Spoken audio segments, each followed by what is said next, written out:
Believers House of Freedom. Believers House of Freedom. Believers House of Freedom. Believers House of Freedom. Believers House of Freedom. Believers House of Freedom. A man's life will move in line with his thoughts, change his thinking, and his life will We change. have been blessed by our previous edition. We've been informed and instructed rather. Life is about information. Somebody once said, if you are not informed, just in a matter of time, you'll be deformed. There are many people who are grounded today, not because they are dummies, but because they are not informed. And so that's why we say here, to inform you of freedom point, that if we must succeed, we must go back to the basics. We must discover his purpose and also work with the talent that he has placed in us. And I said before, everyone that God created has a talent. Your talent is not a function of your religious affiliation. It doesn't make any difference whether you're a Christian, you're a Muslim, you're a pagan, you're a Buddhist. You all have talent. Everybody that God creates, He created them with a talent. And so, I think in Romans chapter 29:11 or so, He said the gift and calling of God, they are without repentance, which means that everything that God has placed in you is not a function of your serving Him, whether you serve Him or not. Those gifts are there. He has placed them in you. For example, Steve Jobs, that I always talk about, is an atheist. He's not a Christian. There are many people today who are atheists who are doing very well. And the fact that they are atheists, they don't go to church, does not mean that God says, no, you will not succeed. That's not the truth. And so if you want to succeed, you must look for your talent. And like I also said, you go to school to polish your talent. You say, no, I can't go to school. I'm 40, I'm 50. I can't go to the higher institution already. No, I don't want to do that. You can also learn at the comfort of your home with your smartphone. You can be well informed, well instructed, in line with whatever gift God has placed in you. But today I want to look at something that's very, very important. Is a catalyst. You know, when we did science, we talk about catalyst. It doesn't take part in the equation, but it only helps to see that the equation functions properly well. The catalyst. Today we're looking at the power of determination. How determined are you to succeed? Many people think that life is a joke. They think that life is just a bed of roses. Life is a warfare. Life is a warfare. And if you want to succeed, no matter how gifted you are, no matter how talented you are, no matter how educated you are, you must be determined to succeed. Success is not a gift. You work it out. There are many people today who are Christians who are extremely frustrated, extremely poor. For the past 30, 40 years, they've been Christians and they have nothing to show. Not because God hates them, but life is ruled by principles. Like I've always said, if you manufacture a plane in Nigeria, the plane will fly. Once you are able to fulfill the conditions, once you are able to work on the laws of gravity, you'll find that you can fly the plane anywhere it is created. You know, the plane will not say because I'm made in Africa, so I'm not going to, I refuse to fly. No. Once you meet the principle, the plane will definitely fly. And so once these principles are met, how determined you are. Those who are made in life are those who are determined. Thomas Edison will spend months and months and months carrying out research.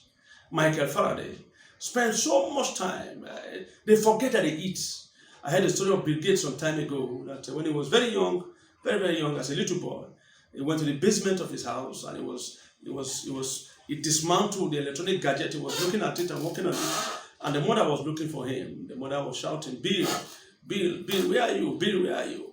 Then the mother went to the basement and he saw that Bill Gates was there with this electric gadget. And Bill Gates he responded to the mother as a little boy. He said, Mommy, I came here to think. Don't you think?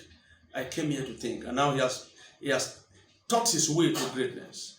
There are too many people who you will know they won't go far because they don't take what they are doing serious. How determined are you to succeed? I also heard a story about Bill Gates, the same Bill Gates. This time he was extremely wealthy. And the pressman came to see him in the office. And the pressman asked him, they came for an interview. And they asked him and said, how did you feel when you made your first $1 million? It was break time. But there's this lady who was still working.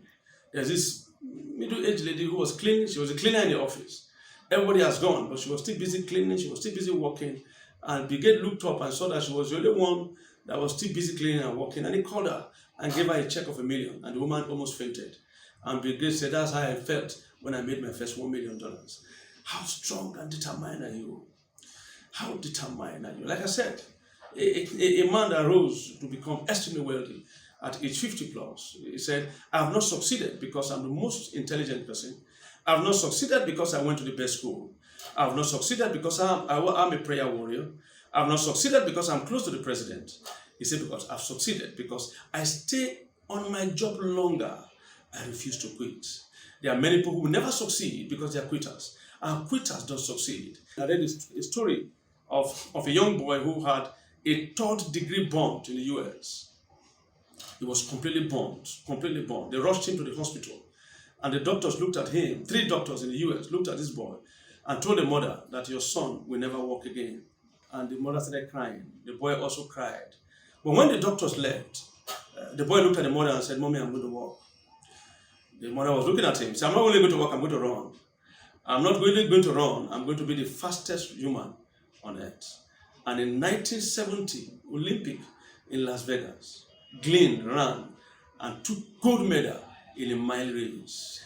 The same man that the doctor said would not walk took gold medal as the fastest human on earth. The fastest human on earth. It is not what you are told that affects you, it is what you believe. It is not what they say that affects what you believe. It's not what the government says. It's not what your religious father says. It's not what your neighbor says or people's calamities, even in the church. They've heard all kinds of preachings that make them believe that they will amount to nothing. They've been bastardized. But you see, nobody can destroy you without your consent. There is nobody that will make you fail. There is nobody that will make you inferior without your consent. You must understand, like I said in the first edition, that you are a king created to reign. Look for your kingdom and you will reign.